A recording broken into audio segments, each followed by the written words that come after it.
Donald Trump की हवा निकली हुई है। यह मैंने आपको 24 घंटे पहले बता दिया था। हालत ट्रंप की खराब है। अमेरिका के अंदर ट्रंप के खिलाफ विरोध प्रदर्शन हो रहे हैं। विपक्ष की पार्टियां ट्रंप पर फट रही हैं। अमेरिका के ही दूसरे स्टेट के गवर्नर ट्रंप को अब गालियां बक रहे हैं कि ये क्या कर दिया, अमेरिका को जंग में घसीट दिया जबरदस्ती।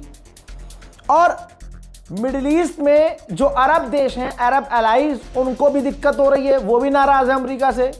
अमेरिका ने कहा था कि हम कुछ होने नहीं देंगे, लेकिन अरब का पिछवाड़ा लाल कर रखा है ईरान ने बजा बजा के। ये तमाम चीज़ें तो आपने देख ली ना अपनी आंखों से। अब अमेरिका और इजराइल का ये पैटर्न है, मैंने बहुत दोनों का अच्छे से पढ़ा हुआ है। तो समझिए, जब ये हारने लगते हैं तो ये तुरंत ISIS, दाइश संगठन, कुर्दिश लड़ाके, दूसरे आतंकी संगठनों को कांटेक्ट करते हैं कि भैया हमसे नहीं हो पा रहा, अब तुम यहाँ जहाँ हमारे दुश्मनों के यहाँ ये सब करो। तो आपकी स्क्रीन पर कुर्द का लड़ाका है, एक का नाम है मसूद बाराज़ानी और दूसरे का है बाफेल तालिबानी। ठीक, तालिबानी नहीं, तालिबानी। दो ये कुर्द के बड़े लड़ाके हैं जिनके पास अच्छी खासी लड़ाकुओं की फौज है। इराक के लड़ाके हैं ये। इनसे डोनाल्ड ट्रंप ने मदद मांगी है। यानी ईरान ने 2 दिन के अंदर अमेरिका के राष्ट्रपति को ऐसे हालत में डाल दिया कि ट्रंप को आतंकवादी संगठन से मदद मांगनी पड़ रही है। और ये कोई छोटे मोटी जगह नहीं छपा है। एक तो दिक्कत ये है, मेरे साथ प्रॉब्लम ये है कि अगर कोई खबर मैं बिना प्रूफ के, बिना सोर्स के बता दूं तो मेरी कौम मुझे माँ बहन की गाली बकती है। अब तो शर्म आ रही होगी आप लोगों को, हैं?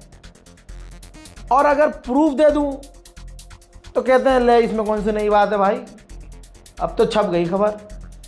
तो जो रज़ाग्राफी के लॉयल सब्सक्राइबर हैं, मेरे लॉयल देखने वाले, मेरे वफादार, मुझसे प्यार करने वाले, मुझे दुआएं देने वाले, वो मुझ पर इतना यकीन रखें कि मुझे इतनी इजाज़त दे दीजिए, मुझे अपना इतना यकीन दे दीजिए कि भाई प्रूफ की ज़रूरत नहीं, रज़ा भाई जो तुम बोलोगे हम मानेंगे। तब भी मैं इतना ही डर के काम करूँगा, झूठी खबर कभी नहीं देता ना दूंगा।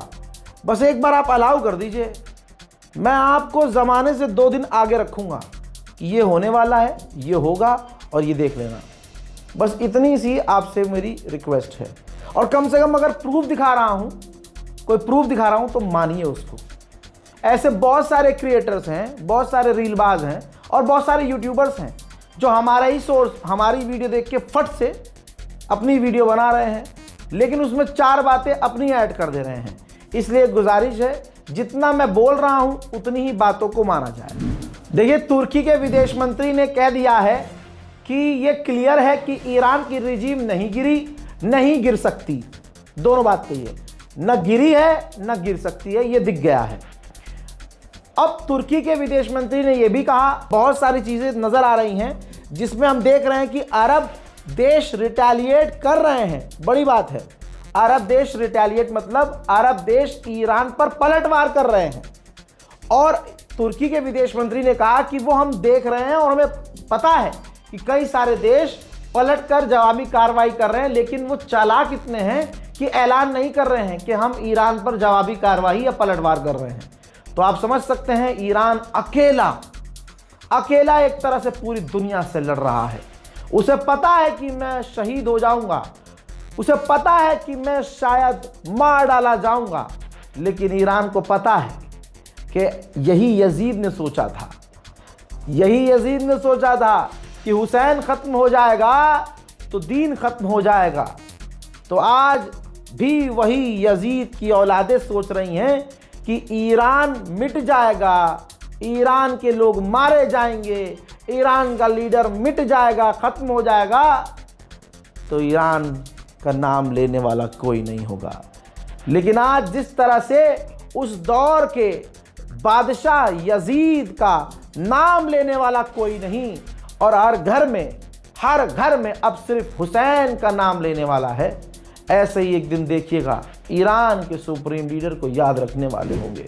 अमेरिका के अंदर जो वोटिंग हुई, पब्लिक वोटिंग, उसमें पता ये चला है कि सिर्फ 27% अमेरिकी डोनाल्ड ट्रंप को सपोर्ट कर रहे हैं इस जंग के लिए। बाकी पूरा अमेरिका ट्रंप के खिलाफ है। उधर यूरोप भी डरा हुआ है। यूरोप को डर यह है कि ईरान और अमेरिका इजराइल की जंग की वजह से पूरी दुनिया का फोकस, अमेरिका का फोकस, तमाम साथियों का फोकस यूक्रेन से हट गया है, जिसकी वजह से रशिया यूक्रेन को घोड़ा बना बना के मारेगा। वहीं चाइना ने कहा है कि ईरान को सेल्फ डिफेंस का अधिकार है, भाई उस पर हमला हुआ है और हम मांग करते हैं कि तुरंत सीज फायर हो। ईरान में शहादतें लगातार हो रही हैं। मौत, ईरान में मौत का आंकड़ा भी आपको बता देता हूं। ईरान में 787 शहादतें हो चुकी हैं और 2000 से ज़्यादा लोग घायल हैं। अल्लाह अकबर। दोस्तों, उधर स्ट्रेट ऑफ हुर्मुज में ईरान के हमलों की वजह से तमाम समीकरण बदल चुके हैं। ब्रिटेन में 95% गैस के दाम बढ़ गए हैं, सोने के दाम उछल रहे हैं, तेल के दाम बढ़ रहे हैं। ईरान का दिमाग अगर घूमा तो ये दाम 200% भी बढ़ सकते हैं।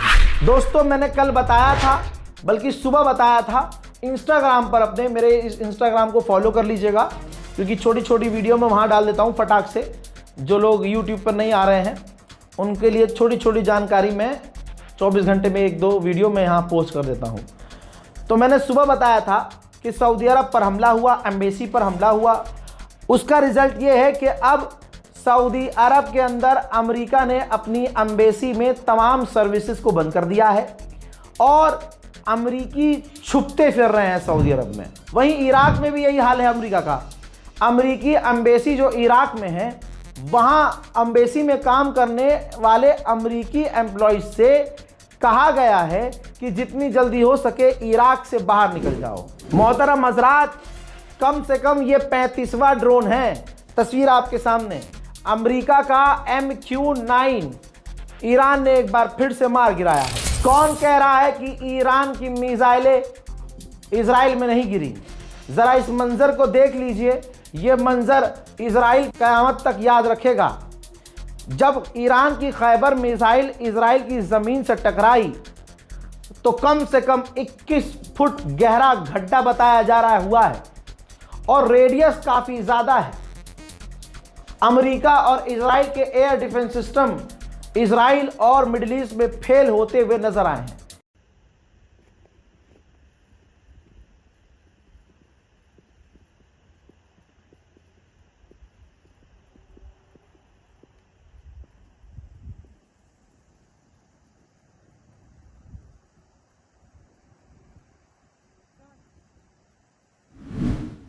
रिपोर्ट ये कह रही है कि ईरान के खिलाफ टॉमहॉक मिसाइल बहुत ज़्यादा ईरान के खिलाफ यूज़ कर ली है अमेरिका ने, जबकि इसी टॉमहॉक को ज़्यादा बनाया गया था कि भविष्य में चीन के खिलाफ इस्तेमाल की जाएंगी। अब अमेरिका खतरे में पड़ रहा है कि कहीं चाइना से टकराव होगा तो इनको हथियारों की कमी होगी। अमेरिकी संसद में डोनाल्ड ट्रंप को नंगा किया जा रहा है।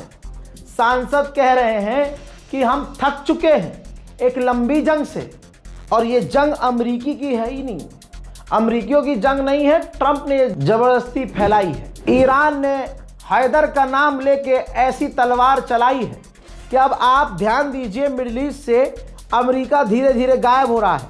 भाई सऊदी अरब से गायब हो गया, काम बंद कर दिया। इराक ने भी अपने लोगों से कह दिया है कि काम बंद करो और निकलो। कुवैत के अंदर भी, आगे सुन लीजिए, अब कुवैत के अंदर भी अमेरिका ने अपनी एम्बेसी और अपने तमाम कामों को बंद कर दिया है और वहां काम करने वाले अमेरिकी ऑफिशियल भाग रहे हैं। तस्वीर देखिए, ये वीडियो जारी किया गया है।